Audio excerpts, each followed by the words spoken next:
At salamat sa Diyos na tayo muli lahat ay magkakasama, hindi dahilan ang distansya na nasa bawat tahanan, hindi pa rin pwedeng lagyan ng tanikala at salita ng Diyos. Tulad ng patuloy nating naririnig ayon sa salita ng Diyos. Ng Diyos ay buhay at patuloy na mangungusap, lalong-lalo na sa araw na ito at sa umagang ito. Kaya salamat sa Diyos. At narito ang ating papakinggan sa umagang ito. Ang pamagat ng mensaheng ito, The Battle Against Spiritual Forces or Powers. So sisimulan ko pong basahin sa aklat ng Ephesians chapter 6 verse 10 up to 18.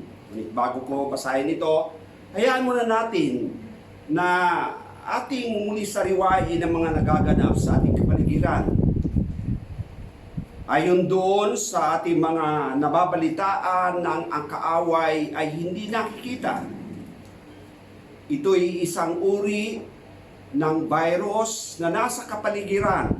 Ngunit mayroon palang mabisang sandata na magagamit ng mga mananampalataya sapagkat tanging sa paraan ito at tanging naaayon sa banal na kasulatan ang posible at magagamit natin na mabisang sandata na ating panlaban sa ganitong uri ng mga kaaway.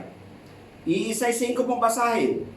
Finally, my brethren, ang sabi po ni Pablo, sulat sa mga taga-Efeso. Finally, my brethren, be strong in the Lord and in the power of His might. 11. Put on the whole armor of God, that you may be able to stand against the wiles of the devil. Verse 12. For we do not wrestle against flesh and blood, but against principalities, against powers, against the rulers of the darkness of this age, against spiritual hosts of wickedness in the heavenly places. And in verse 13, this is just an echo in verse 10. Sabi dito, therefore, put on the full armor of God, so that when the day of evil comes, you may be able to stand your ground. And after you have done everything to stand, stand firm. Then, first, na sandata na magagamit po natin. Verse 14, with a belt of truth buckled around your waist.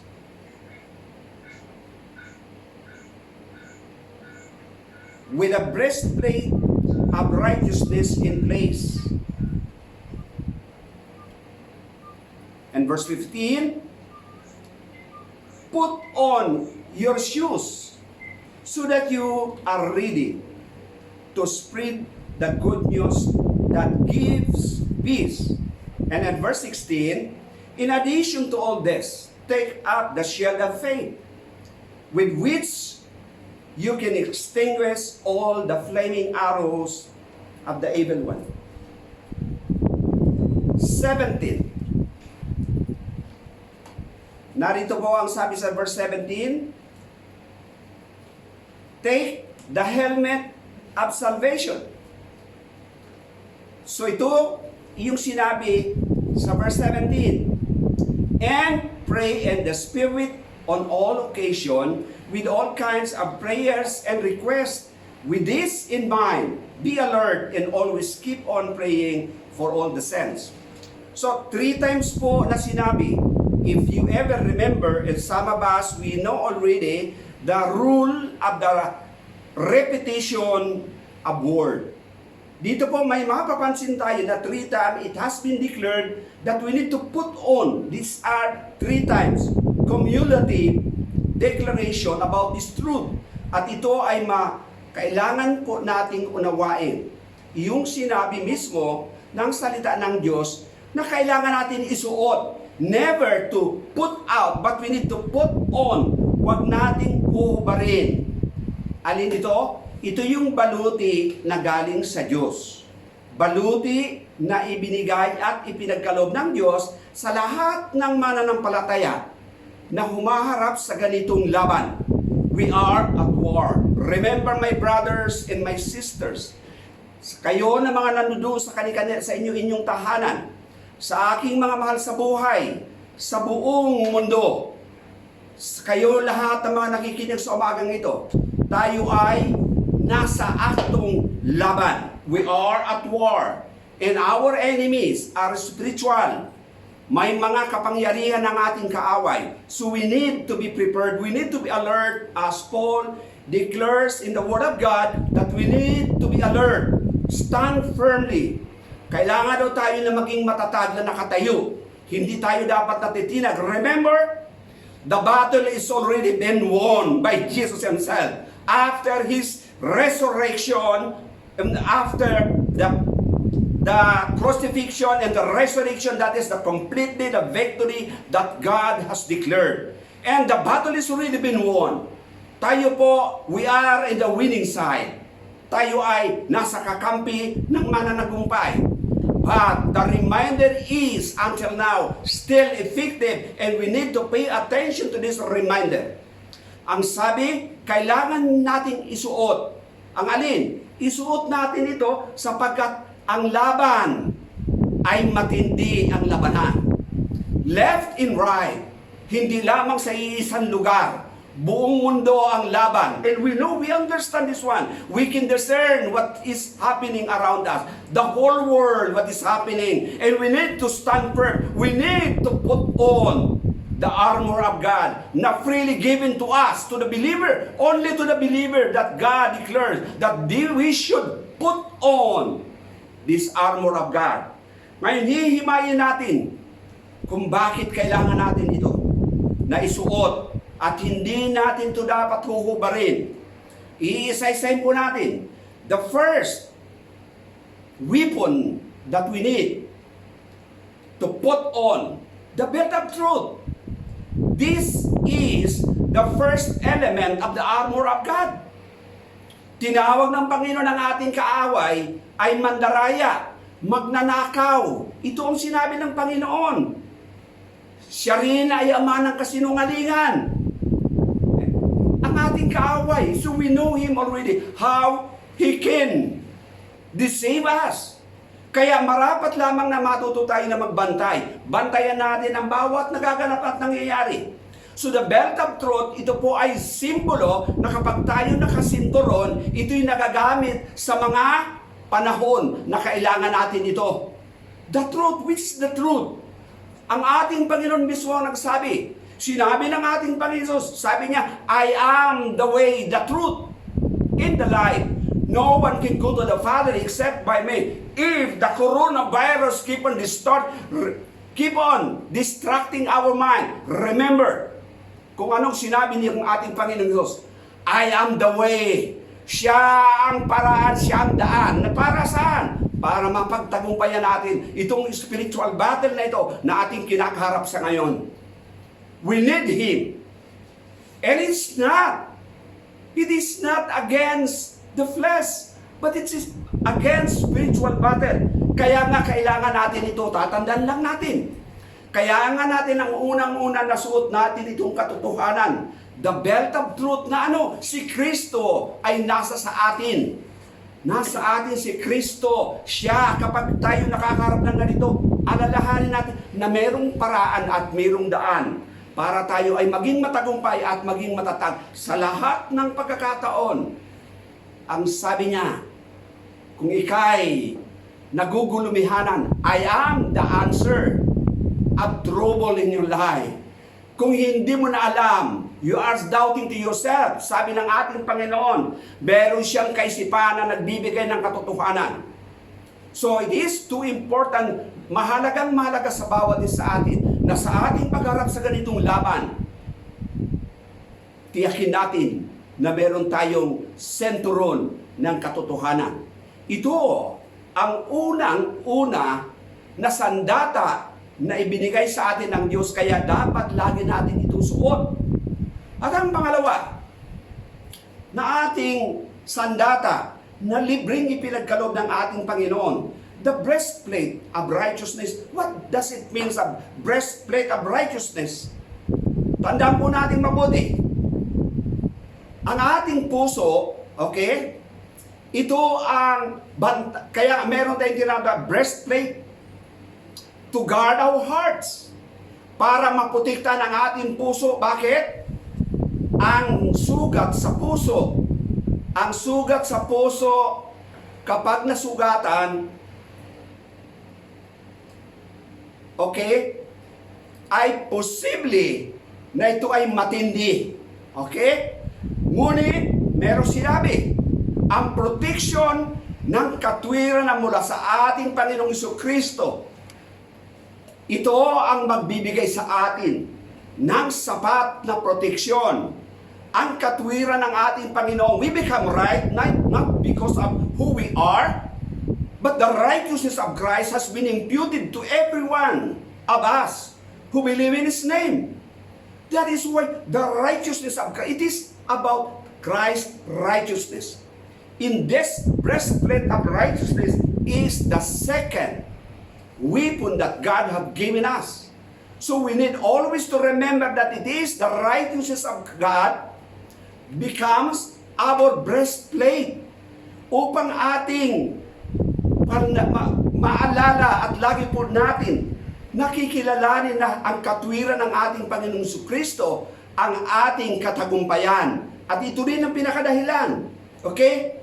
Na kaya tayo nakakagawa ng mabuti ay dahil sa katwiran at sa pagiging matuwid ng ating Panginoong Hesus.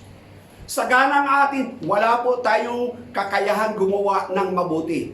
Ngunit dahil kay Kristo, tayo ay naging matuwid dahil sa Kanya.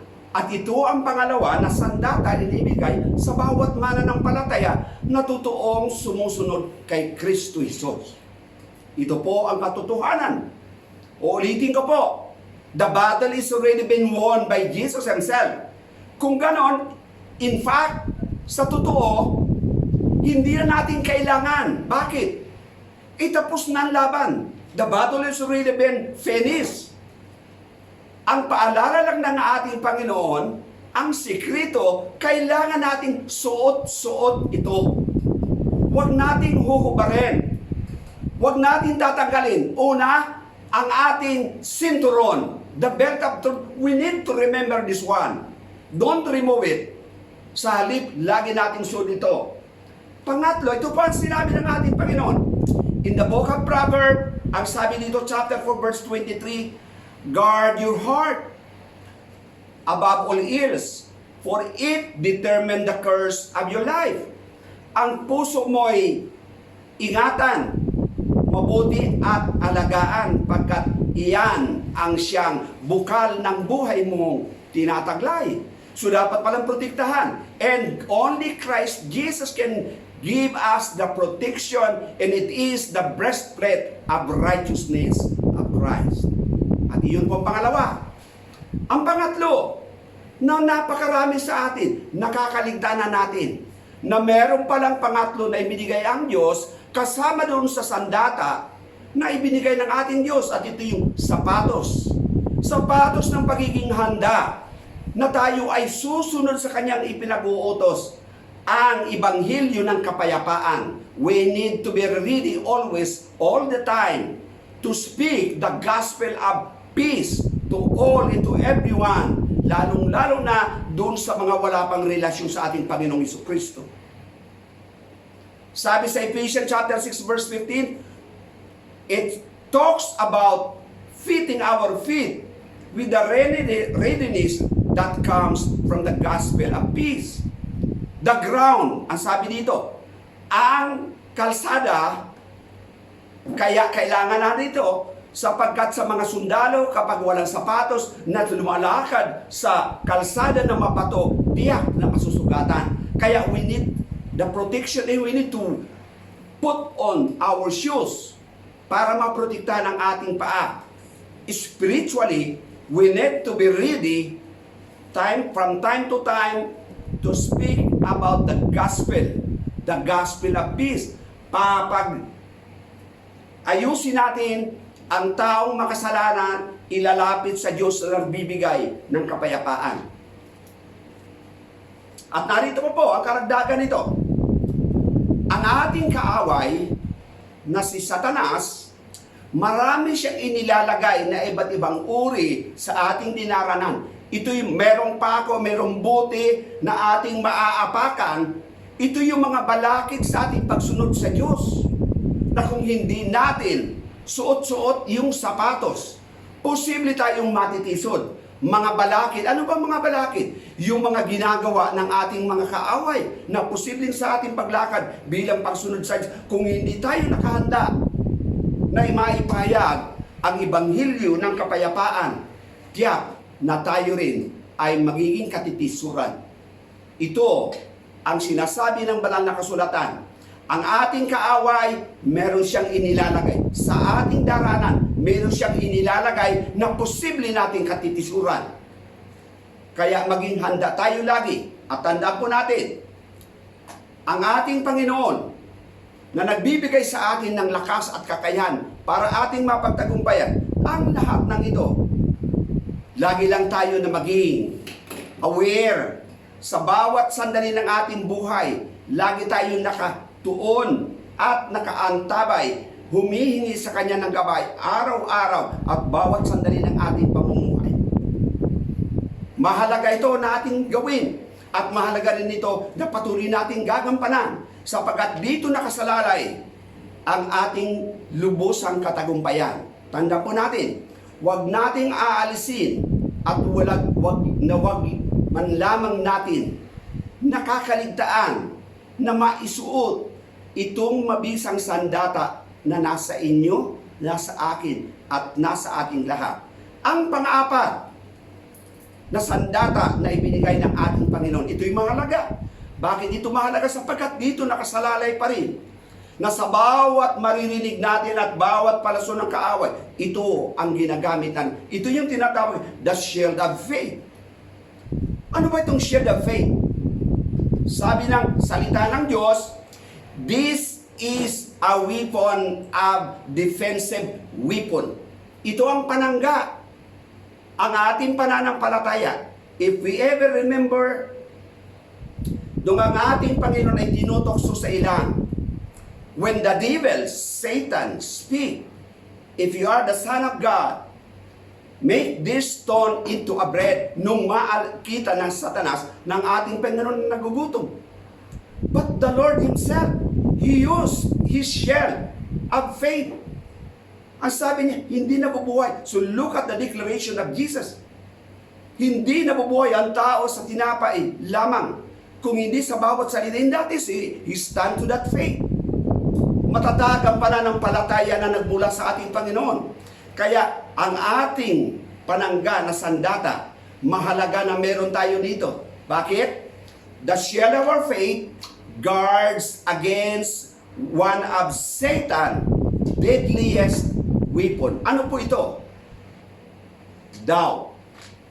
Ang pinakamatinding sandata na pinakamatandang sandata ng diablo na marami pati mananampalataya, pati mga pastor na aapektuhan nito. Ano ito?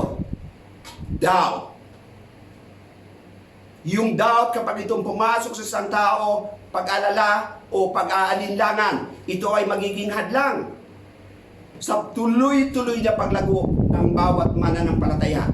Kaya mahalagang mahalaga that we need to put on the shield of faith bilang sandata na panangga sa lahat ng uri ng mga palaso na gagamitin na sandata ng diablo. Kaya sa bawat kapatid ko na nakikinig sa umagang ito, huwag nating kakaligtaan na mahalagang mahalaga sa atin yung sandatang panangga ang ating pananampalataya. At alam natin, sabi nga, faith without works is dead. Patay ang pananampalataya na walang kasamang gawa. Iangat mo ang iyong shield na panangga at iyon ang iyong pananampalataya. Kapag ang diablo tinutokso ka, speak the word of God. Sapagkat iyon lamang ang tangi na magagamit natin bilang sandata para pasubalian ang bawat ginagawa ng diablo na ilalagay sa ating kaisipan para tayo mag-alinlangan. But we need to see to it that we have the shield of faith. Para sa gayon, hindi tayo mag-alinlangan. Tandaan po natin, kung naaalala nyo na madalas ko sabihin sa inyo, if your brother or anyone else lumapit sa inyo at humingi ng panalangin, immediately before entering doubts in your mind or in your heart, speak immediately. Kung kailangan niya ng pera, say it right away. Sabihin mo, you are already healed by the power in the name of Jesus. That's all. Sabi ng ating Panginoon, ang giyera ay tapos na. Ibig sabihin, all we need to know is just to claim. Sasabihin at aangkinin na lang natin kung ano ang sinabi ng ating Panginoong Hesus. Hindi na natin kailangan pa na kung ano-ano pa para tayo mag-alala ang gagawin para mag-alala. Right away, kapag mayroong lumapit sa inyo na kailangan ng panalangin, sa oras din sa pagkakataong yun, sabihin mo, gamitin mo ang salita ng ating Panginoon. Sapagkat ang pinakamabisa ng magagamit natin sandata ay ang ating pananampalataya na kapag ang dyablo tayo ay tinutukso at ginagawa ng kahit na ano para mag-alinlangan tayo. Yung pag-aalinlangan hanggang na yung ginagamit pa rin ng dyablo. The shield of faith, ito ang pang-apat na sandata na meron kayo. Meron ako at meron tayo. Tiyakin lang natin na ginagamit natin ito sapagkat ito'y napakabisang sandata na kailangan lamang na ginagamit ng bawat isa sa atin. Ang ating pananampalataya sa katwiran at sa kabutihan ng ating Panginoong Hesus na hindi tayo nag-aalinlangan. Ginagamit natin itong baluti ng pananampalataya para si Satanas, ang ating kaaway, na patuloy na nagtatapon ng mga palaso para tayo ay mag-alinlangan. Gagamitin natin ito sa panahon at sa oras na nga tayo ay inaatake ng pag-aalinlangan. Uulitin ko po, we need to use the shield of faith para dipinsahan ang ating kaaway. Panlima, the helmet of salvation. Ito yung panglima na kailangan. Helmet of salvation protects our head. Ito ang nagbibigay ng protection sa ating ulo. Tandaan po natin, dito nagsisimula at dito nanggagaling ang ating kaalaman at dito rin nalalagi ang bawat sinasabi ng ating Panginoon sa ating kaisipan. At dito rin ang tinatarget ng kaaway. Kailangan suot-suot natin ang kumplito at suot natin yung panglima na sandata na magagamit natin. Ito yung protection sa ating ulo. Bakit kailangan natin ito? Para maprotekta ng ating ulo. Dito tayo nakakapag-isip at dito tayo nag-iisip patungkol sa mabubuting bagay na iniuutos sa atin ng ating Panginoon. That is why we need to put this helmet of salvation.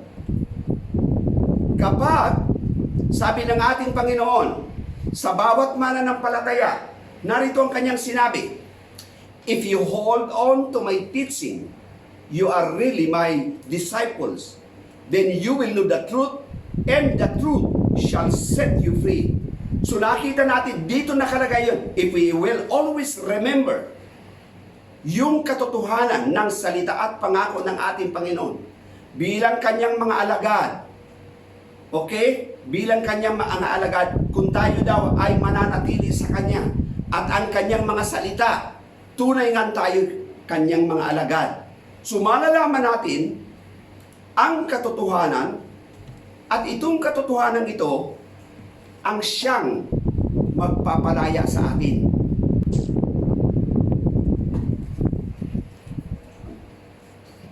Helmet of salvation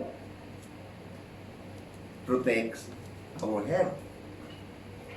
Where all our thoughts, ang ating iniisip, ang ating kaisipan, ito ang nagbibigay ng proteksyon. Tandaan mo, kapag hindi natin ito suot, iba-iba ang pumapasok sa ating kaisipan. Katulad ng nangyayari sa ating kapaligiran, laging nakabuntot sa ating kaisipan ang nangyayari sa kapaligiran. Kaya, pero kapag suot natin ito ay katiyakan na protektado ang ating buong kaisipan. Si Kristo ang laging magpapaalala sa bawat kaisipan ng mananampalataya na ang nangyayari sa kapaligiran ay bahagi ng kanyang plano para maraming kaluluwa ang magbalik loob sa ating Panginoon. Ngunit para sa atin na merong Kristo, kailangan natin suot iyong panlima na sinasabi sa banal na kasulatan na kinakailangan natin maintindihan.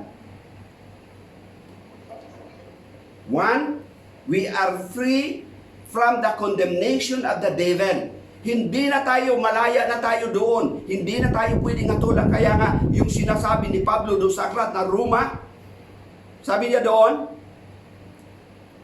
to those who are in Christ Jesus, no longer under such kind of condemnation, but see to it na yung paglakad natin ay sumusunod tayo to those who are walking not according to the flesh, but walking according to the Spirit that comes from God. So those people who are walking according to the Spirit of God, those are the people who are no longer under the condemnation.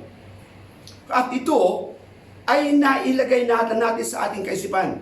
Tayo na mga mananampalataya na nagtitiwala, tumanggap sa Panginoon at lumalakad ayon sa kanyang pamantayan, protektado tayo ditong helmet of salvation.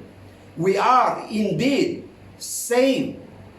Ito ang nasa ating kaisipan na pinangako ng ating Panginoon. Kailangan natin alam ang katotohanan ito. Kaya nga tayo pinalaya na ng ating Panginoon. At ito ang totoo. Kaya kapag sinabi ng Diablo, no, you are still under such kind of condemnation, sabi, we are already free.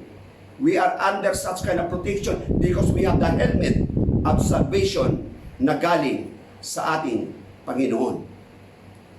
1 Corinthians chapter 2:16, ang sabi ng ating Panginoon, all the believers battle Satan unprotected. Sabi dito, ulitin ko po, lahat ng mananampalataya na merong kaisipan ni Kristo, okay? All the believers have the mind of Christ. Meron ba tayo noon? Yes, of course. Dalawang salita, dalawang talata sa banal na kasulatan ang nagsasabi ng katunayang ito. Una sa 1 Corinthians chapter 2 verse 16 at Philippians chapter 2 verse 5. Sinasabi dito na ang mananampalataya na merong kaisipan ni Kristo. Sabi doon sa 2:5, hayaan natin ang kaisipan ni Kristo na nasa inyo tulad ng na kay Kristo. Sa madaling salita ng mananampalataya na totoong tagasunod ni Kristo ay merong kaisipan ni Kristo. Na ang ating iniisip ay para kaluwalhatian ng ating Diyos na ating Panginoong Kristo. At hindi lang yan. Tandaan po natin, meron pang higit na karagdagan sa sinasabing ito. Sa 2 Corinthians chapter 10, verse 5, narito pong sinasabi, those who are in Christ have divine power to demolish arguments and every pretension that sets itself up against the knowledge of God. And we take captives every thought to make obedient to Christ. So meron tayong pinakamabisang sandata, divine power that comes from God, na kayang-kaya na nating i-demolish ang mga argumento ng kaaway. Okay? Kaya nga, Mahalagang mahalaga na alam natin ito. Tandaan natin mga kapatid, ito'y dahil dito sa helmet of salvation na merong ibinigay ang ating Panginoong Jesucristo. Tandaan natin mabuti mga kapatid, kay Kristo. At uulitin ko po mga kapatid, kay Kristo, that this helmet of salvation, ito ang protection sa ating kaisipan. Kaya meron tayong kaisipan na galing kay Kristo.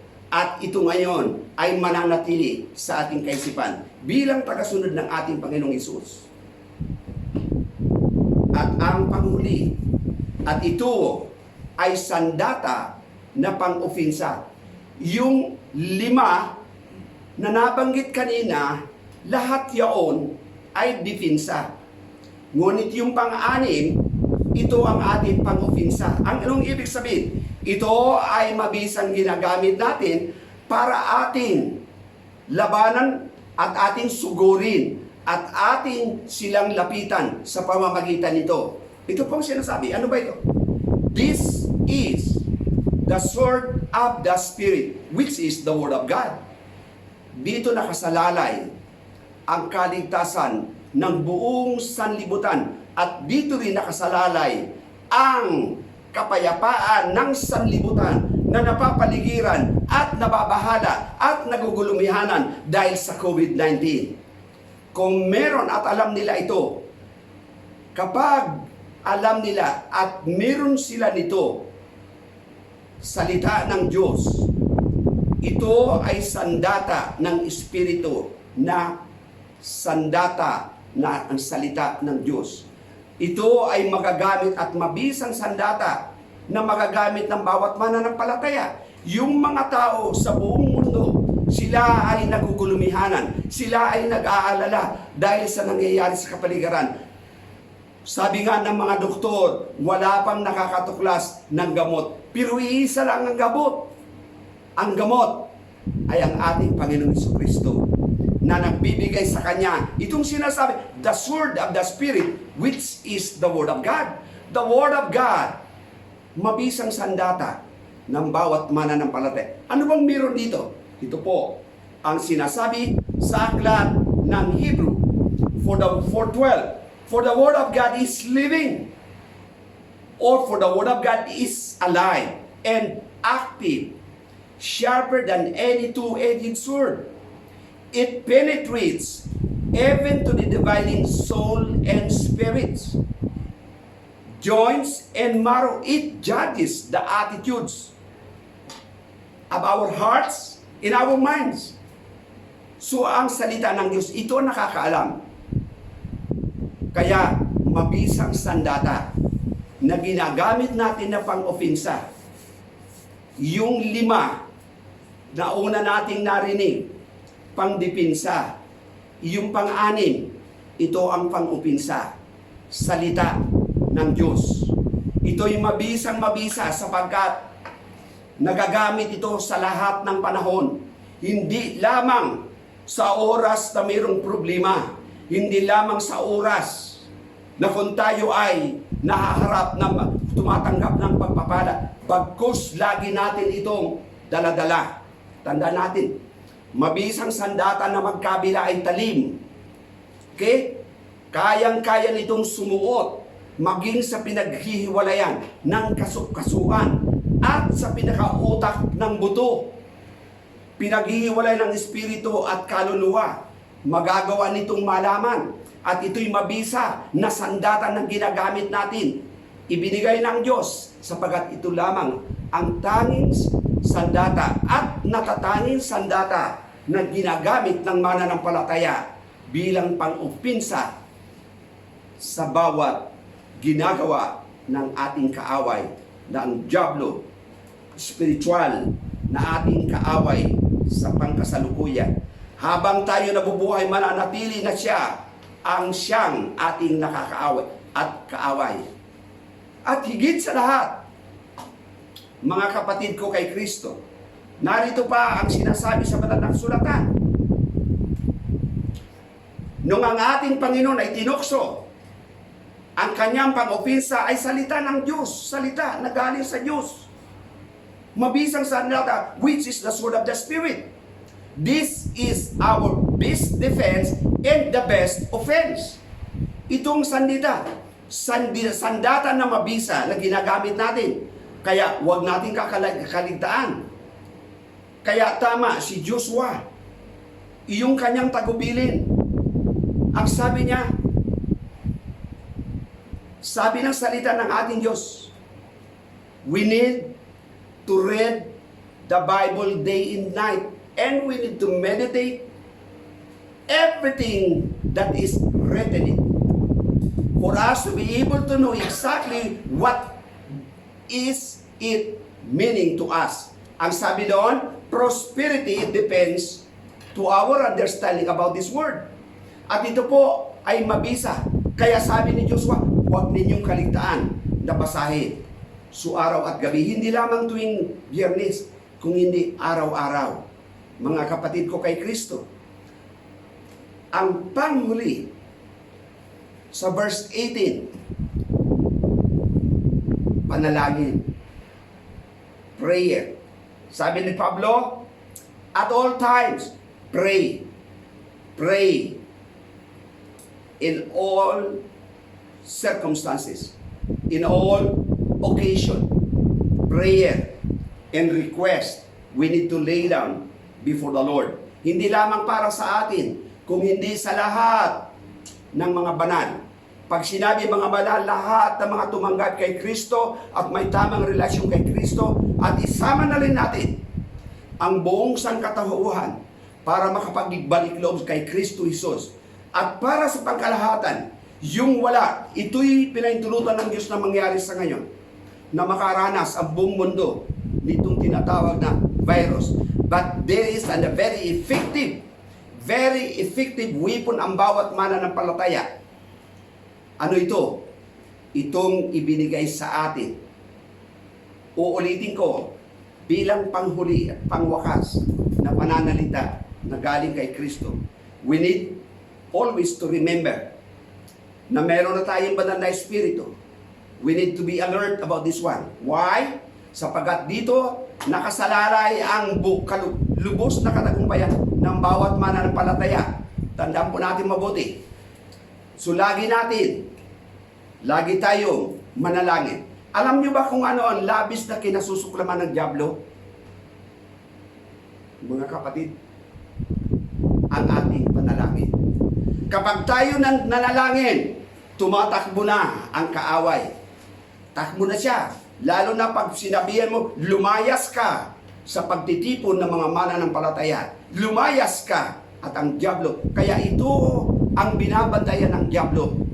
The moment you open your mouth in prayer, kapag tayo ay nanalangin, galit na galit ang dyablo.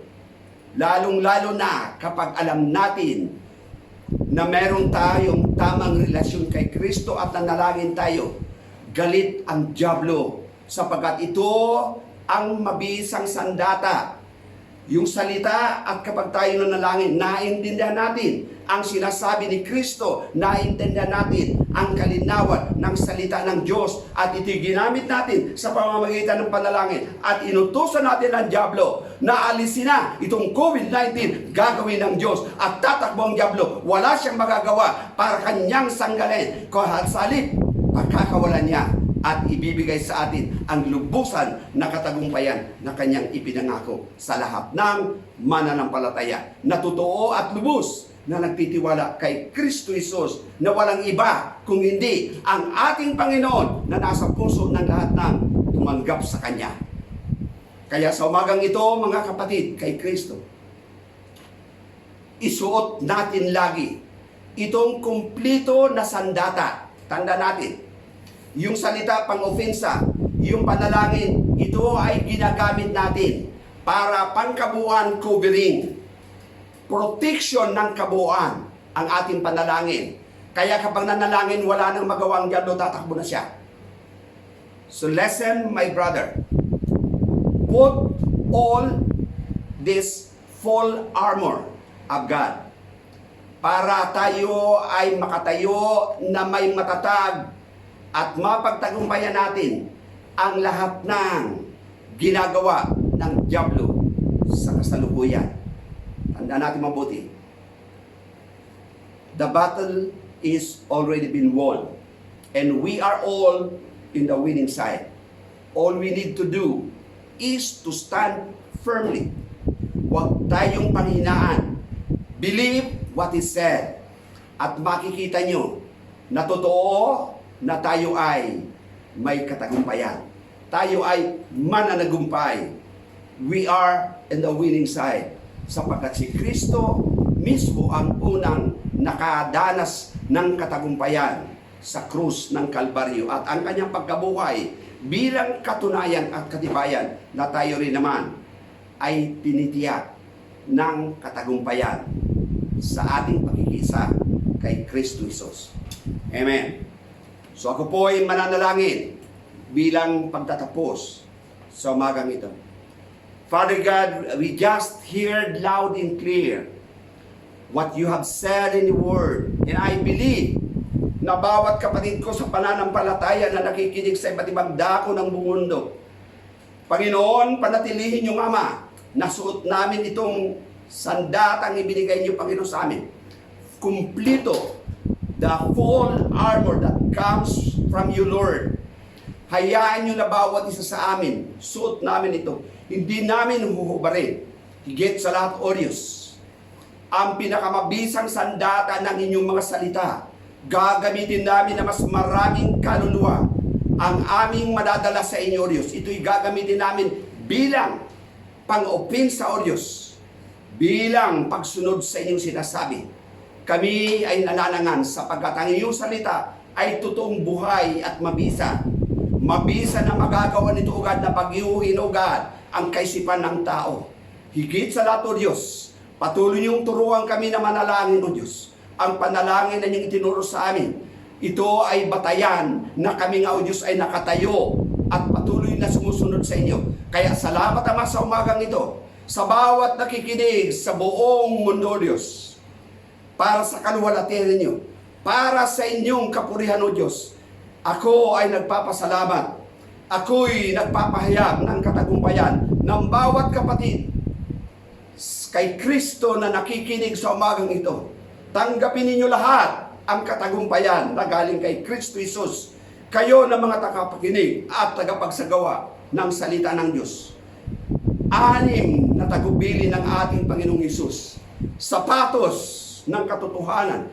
Sapatos, sinturon, shield of faith, helmet of salvation, the breastplate of righteousness, panalangin at ang inyong salita, O Diyos.